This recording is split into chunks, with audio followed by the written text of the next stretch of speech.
What's going on, Geminites? It's your boy Gem Mint. Today we're going to count down the top 10 most expensive statues that we've ever bought. So when I came up with this idea, I thought, who better to have on the show than Mr. X? What's going on, man? Hey, man, how you doing? I'm excited that I can finally beat you in something for once. This is the first, I think, official collab we're doing on my channel, so thanks for coming on. Thank you, sir. Everyone check out Mr. X channel, the Xtreme Channel. He does some statue unboxings here and there. I think he has a couple of videos up. But we made a list together, and I was happy I was able to hang with you a little bit. I think you might have the top 5, but we're going to talk about the most expensive statues that we've ever purchased. And this was not meant to be like, oh, I bought this thing or a clout kind of thing. I actually ended up selling, I think, all of these but one, because I really didn't want to have a collection with $3,000, $4,000 statues, because I just start looking at it like, man, I could be doing something better with this money. These were pieces that we both bought. I'm going to start with 2 honorable mentions because they didn't make the top 10, but they're pieces that I spent a grip on.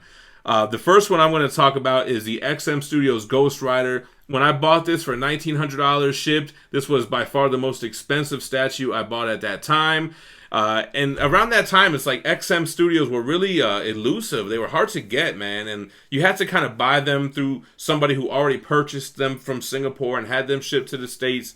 I think you said you got yours for a little bit less, right? Yeah, I didn't get mine brand new. Well, it was brand new, but I didn't get it right when they PO'd it. I got it a little bit after the fact for a couple $100 cheaper. Yes, exactly. So that's my first honorable mention. The second one was my custom Weapon X. This is the Wolverine Chronicles Phase 1. I bought this. It was already painted by somebody, and it was one of those customs that was like one of the first Grail customs that I remember really seeing. Like, you had to have this piece. I ended up paying $2,300 for this, and I was happy because it also allowed me to get into that group, which ended up being a whole other thing. But it was an awesome statue. It still is an awesome statue. And I think you have this one too, no? No, I've never had that one, actually. Oh, looks like somebody got the one up on you here. Someone's selling it right now, actually. They messaged me today if I wanted to buy it for $28.50. But now we're going to get into the list. We're going to start with number 10 is actually one of your pieces. You want to go ahead and set it off? So this is actually my favorite piece. And this actually was retail price when I originally got it, shipped, everything, all that good stuff. But this is the custom Franco Silver Surfer out of a black hole. There was, I think, 65 of these made. And nowadays, this flips for, I think the cheapest I've seen it go for is about $4,000. Yeah, I always was really impressed with this piece. I love how different it is. It's like such a long piece. I think it's a meter long. Is that right? 36 inches, yep. 36 inches long. I love it how it's coming out of that black vortex. I think when I got into that group, I think I had the opportunity to get that, but I didn't jump on it, and I always kind of regretted it because I think it looks great next to Galactus, and I think that's how you have him paired up. Correct, yeah, I have him next to Galactus Maquette Sideshow. So number 10 on the list, Custom Silver Surfer coming out the black hole, $2,500. Number 9 on the list, this is another one of yours. We talked about Wolverine Chronicles Phase 1. This is Phase 2, Wolverine vs. Wendigo. So this one I actually purchased as a kit because the factory these came from is really slow on the painting. In fact, there's some pieces from this factory that we've been waiting 3 years for. So I jumped on a kit for this, and then I ended up having Art Sizer paint it. And Art Sizer, he didn't paint your Sabretooth, did he, Jim? No, but I think he painted my Phase 1, actually. That's who I bought it from. Oh, okay. So he ended up painting this. When it was all said and done, I paid about $2,600 shipped. And this is another piece, actually. I told Jem this. About 2 months ago, I turned down $5,500 for this. That's why I stopped getting into these, because I can't turn down the profit like that. You're doubling up on that. And a lot of times you could do that before the piece even released. So that was always too tempting for me with that. But you held your guns, and you still own it to this day, right? Oh, yeah. I'm looking right at it. And probably wasn't smart with, the economy crashing now, but is what it is. No, but that's an amazing piece. I really like that. I think that they really, I think that's Alejandro Pereira that sculpted it, right? Correct. And he really, I think, changed it with only putting half of Wendigo on there, because I can't really think of other pieces that are like that until I saw that one. So the Phase 4 is kind of like that. And that's what I was thinking about. It's like that's the second time that I've seen it where Phase 4 of this same line has Maestro only half of his body with Old Man Logan at the top. Hey. Cool. So the next one, I'll let you kick this one off. This was another one of yours. Do you have any on this list? I do. Okay, just checking. This is also a custom Silver Surfer from the same group, and the reason why this one was so expensive, it came in at $2,800. It was only sold as a kit, and then I had to ship it to a painter and pay custom duties on the shipping, and then obviously pay the painter, and then I had to ship it to the U.S. So when it was all said and done, it was $2,800, but this is also one of my probably, for sure, top 10 pieces, if not top 5.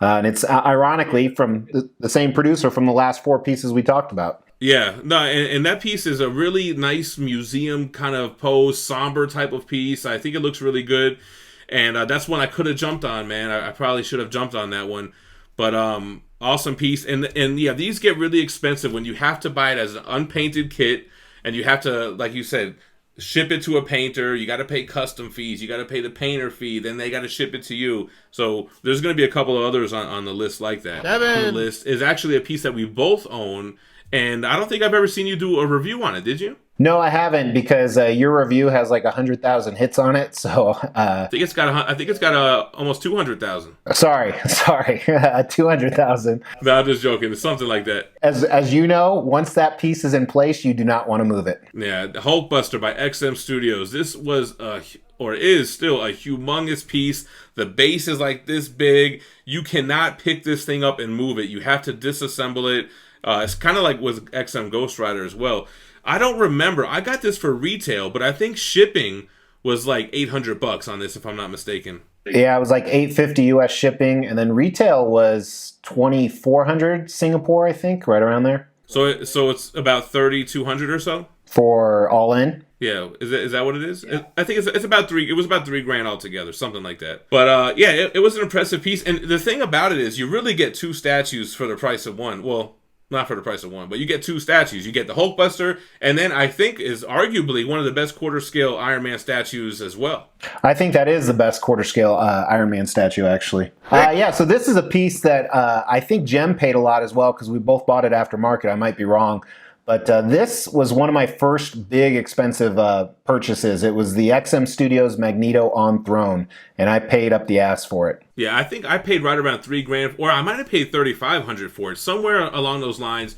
I always liked this piece, but I never really considered buying it. And then one year, I got a bonus at work, which was like exactly how much this piece cost, and I didn't expect to get a bonus. So I was like, okay, let me just buy this piece, and that's how I ended up coming up on it. A really great piece, one of the best storytelling bases of all time, and it's compact. It's not like this big, massive piece.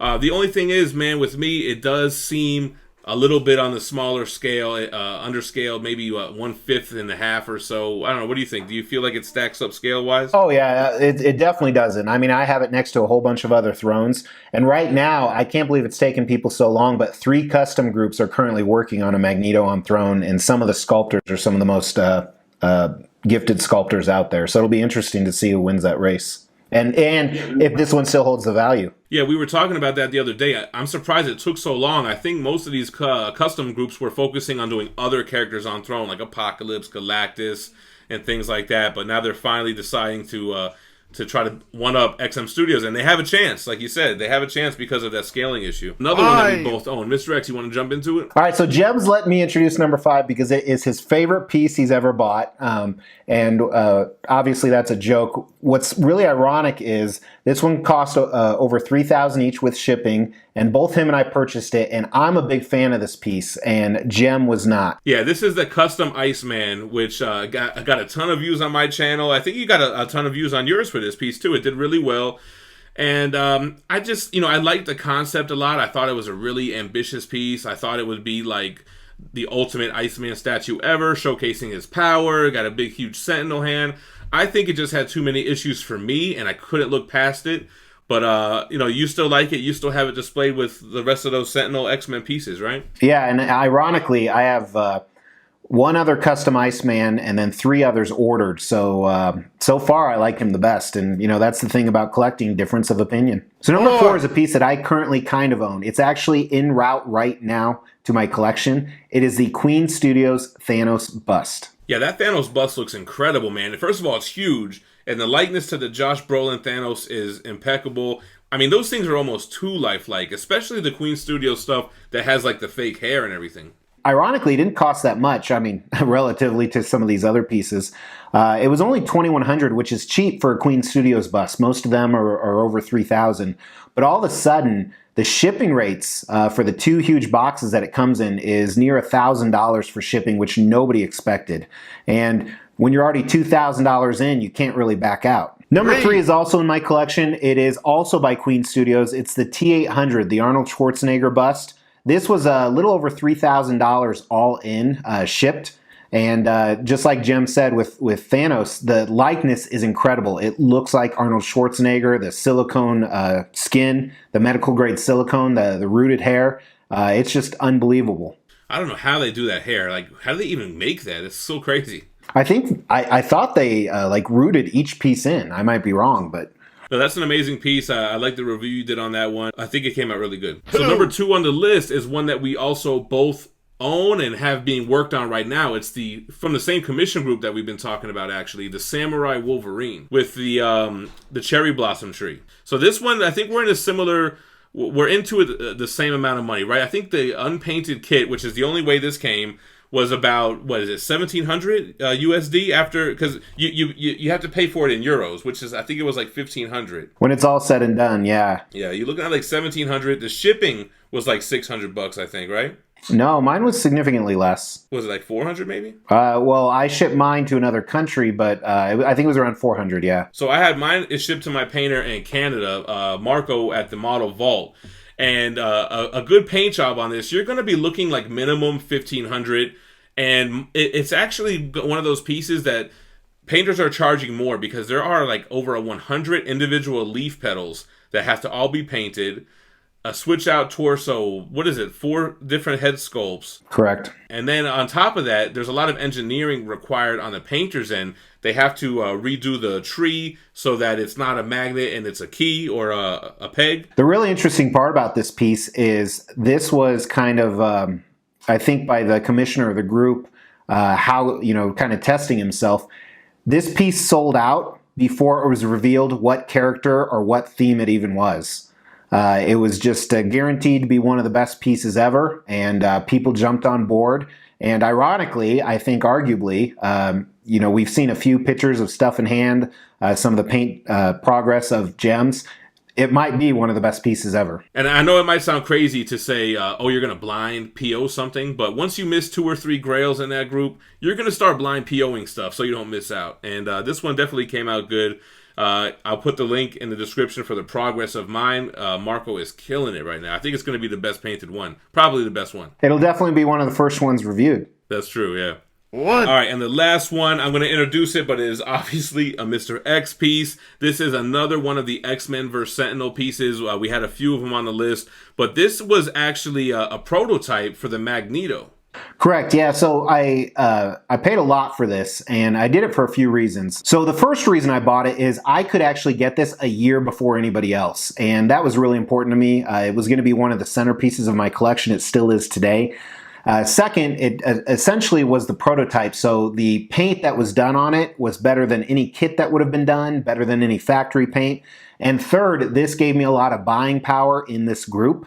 Where I could be one of the first ones to get a lot of the other pieces. So it was a good investment in the future, and it's one of the pieces I will never sell. I probably could, in the right situation, get my money back. It would be pretty tough to do, but I probably could do it, but I don't plan to.